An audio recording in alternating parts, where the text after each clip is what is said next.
এই যে কবরের যে আযাব, যে আমরা একটা কথা বলি, এটা আযাব বলে রুহের আযাব। কিসের আযাব? রুহ। দেহ তো আপনার নাই, ওখানে দেহ আছে? দেহ তো পচে গেছে, গলে গেছে। তাহলে আযাবটা কিসের? রুহের। বুঝাচ্ছি, আমি এই এই পড়াশোনাটা করেছি ইমাম গাজ্জালী রাহিমাহুল্লাহর বই থেকে। এত গভীর মানে লেখা, মানে ধরতে গেলেও মনে হয় যে একটা লাইন 10 বার পড়তে হচ্ছে। একটা এক্সাম্পল দিয়ে তিনি বুঝাচ্ছেন এভাবে। তিনি বলছেন এটা একটা উদাহরণ মাত্র, এটাই প্রকৃত ব্যাখ্যা না, একটা উদাহরণ মাত্র। বোঝানোর চেষ্টা করছেন তিনি এভাবে যে আমরা যখন ঘুমাই, অনেকে ভালো স্বপ্ন দেখেন না? ভালো স্বপ্ন দেখে আপনার কাছে ভালো লাগছে, খুব মজা লাগছে না? স্বপ্নের মধ্যে আপনি কি মানে ভালো ফিল করছেন, মাশাআল্লাহ ভালো লাগছে, ঘুরছেন ফিরছেন খাচ্ছেন। যখন কোনো খুব ভালো আপনি একটা স্বপ্ন দেখেন, আপনার কিন্তু ভালো লাগে। আপনি স্বপ্নে ঘুমন্ত অবস্থাতেই আপনি স্বপ্নে বাস্তবের ফিলিংস পাচ্ছেন, এমন হয় না? আল্লাহ পাক যদি আপনাকে স্বপ্নের মধ্যে রেখে দেন, ধরেন 1 বছর 1.5 বছর 2 বছর, তার মানে 1-2 বছর আপনি স্বপ্নের মধ্যেই বাস্তবের ভালো লাগার ফিলিংসটা পেতে থাকবেন, কিন্তু আপনি ঘুমিয়ে আছেন। বাইরে থেকে আমি আপনাকে দেখছি যে আপনি ঘুমিয়ে আছেন, আপনি ঘুমন্ত অবস্থাতেও ভালো স্বপ্ন দেখেই ভালো ফিল করছেন। তিনি বোঝাচ্ছেন, উদাহরণ দিয়ে বোঝাচ্ছেন, এটা কিন্তু ব্যাখ্যা নয়, জাস্ট একটা বুঝাচ্ছেন উদাহরণ দিয়ে।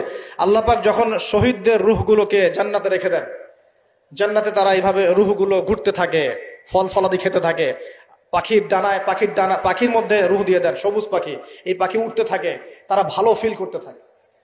ওই হায়াতটাকে আল্লাহ পাক তাদের কাছে বাস্তব বানিয়ে দিয়েছেন। কথা বুঝতে পারছেন? ওই হায়াতটাকে আল্লাহ পাক তাদের কাছে বাস্তব বানিয়ে দিয়েছেন। তাদের কাছে মনে হচ্ছে এটাই বাস্তব, এটাই জগৎ। আল্লাহ চাইলে করতে পারেন না? একটা ঘুমন্ত মানুষকে যদি আল্লাহ করতে পারেন, তাহলে শহীদদের ব্যাপারে করতে পারেন না? পারেন। আবার ধরেন একজন মানুষ পাপাচারী, আপনি কখনো কখনো স্বপ্ন দেখেছেন, ভয়ের স্বপ্ন, আটকে উঠছেন, শ্বাস বন্ধ হয়ে যাচ্ছে, এমন হয়নি অনেকদিন? আর হবে তো বেশি, কারণ কানে তো হেডফোন দিয়ে গান শোনেন, আর হেডফোন কানে দিয়ে ঘুমান, FM শুনতে শুনতে ঘুমান, এই কি করতে করতে ঘুমান। ঘুমানোর আগে তো দোয়া কালাম নাই, দোয়া কালাম মাসনুন দোয়া কালাম তো নাই, সূরা মুলক নাই, সূরা বাকারার শেষের আয়াত নাই, ইত্যাদি নাই, পবিত্রতা নাই, বিছান ঝাড়েন না, লাইটস অফ করেন না। আপনার সুন্নত মাফিক তো ঘুমাচ্ছি না আমরা। ঘুমানোর কতগুলো সুন্নত জানেন? ঘুমানোরই কত সুন্নত আছে। ইস্তেঞ্জা করতে হয়, অজু করে আসতে হয়, পারলে মেসওয়াক করে নেয়, বিছান ঝাড়তে হয়, বিসমিল্লাহ বলে লাইট অফ করতে হয়, দরজায় খিল দিতে হয়, পাত্র যদি থাকে খাবার পাত্র, পানির পাত্র ঢেকে দিতে হয়, তারপরে পড়তে হয় বিছানায় গিয়ে আয়াতুল কুরসি, সূরা বাকারা শেষের 2-3টা আয়াত, সূরা ফালাক নাস ইখলাস, হাত একত্রিত করে ফু দিয়ে সারা গা মাসাহ করতে হয়। ডান কাত হয়ে আল্লাহুম্মা বিইসমিকা আমুতু আহইয়া বলে এই যে 33 বার সুবহানাল্লাহ, 33 বার আলহামদুলিল্লাহ, 34 বার আল্লাহু আকবার পড়তে পড়তে ঘুমাতে হয়।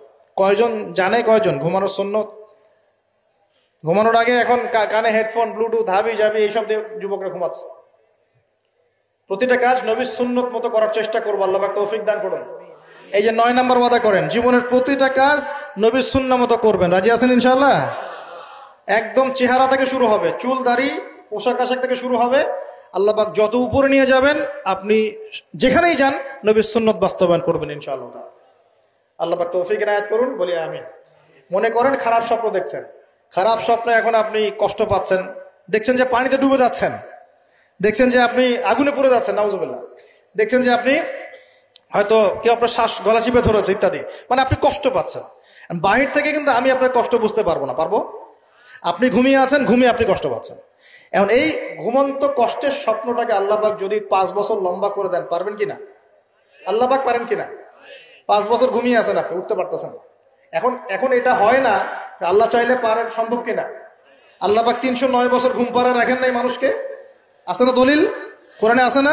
কোন সূরায়? এই তো মাশাআল্লাহ, মাশাআল্লাহ, সূরা কাহফে আছে না? 309 বছর আল্লাহ পাক 9 জন 10 জন ছেলেকে ঘুম পাড়া রাখছেন না? রাখছেন। তো এখন মনে করেন যে আল্লাহ পাক আপনাকে ওই কষ্টের আযাবটাকে লম্বা করে দিলেন, কষ্টের ওই স্বপ্নটাকে লম্বা করে, তাহলে আপনি কিন্তু ঘুমের মধ্যেও কষ্ট ফিল করবেন। এখন কবরে যদি আল্লাহ পাক বারজাখের জীবনে সিজ্জিনে কিছু আত্মাকে রেখে আত্মাগুলোকে আযাব দেন, এবং ওইটাকেই যদি তাদের কাছে বাস্তব ফিল দিয়ে দেন, তাহলে কি তার আযাব পাবে না? অনেক ব্যাখ্যা আছে, যেগুলো নিয়ে আলাদা লেকচার দেওয়া লাগবে। এতটুকু বোঝেন যে আল্লাহ পাক ইন্নাল্লাহ আলা কুল্লি শাইইন কাদির, আল্লাহ পাক প্রতিটা বিষয় সম্পর্কে ক্ষমতাবান। আল্লাহ পাকের হাতেই সব ক্ষমতা, আল্লাহ সব করতে পারেন।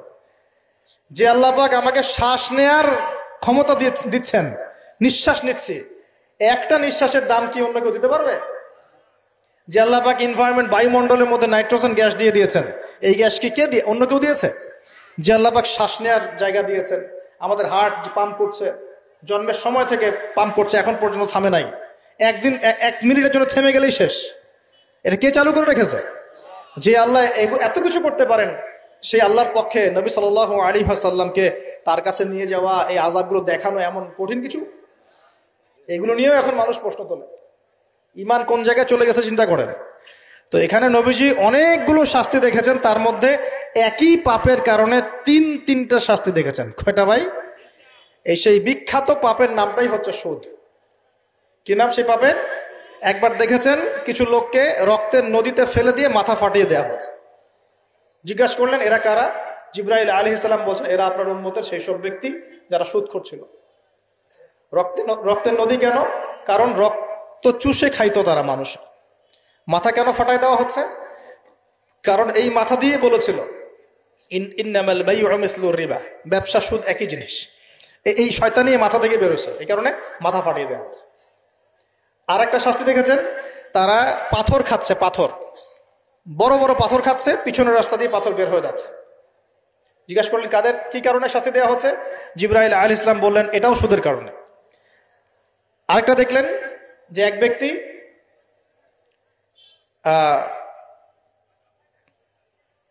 রক্তের নদী বলেছে, হ্যাঁ রক্তের নদীতে সাঁতার, এটা একটা বলেছে, একটা হচ্ছে পাথর খাওয়া। আরো একটা শাস্তি দেখেছেন নবী সাল্লাল্লাহু আলাইহি ওয়াসাল্লাম, এটাও সুদের কারণে। এই মুহূর্তে ভুলে গেছেন তিনটে পাপ। হ্যাঁ না ও মনে পড়েছে, শুকরিয়া, আল্লাহ শুকরিয়া।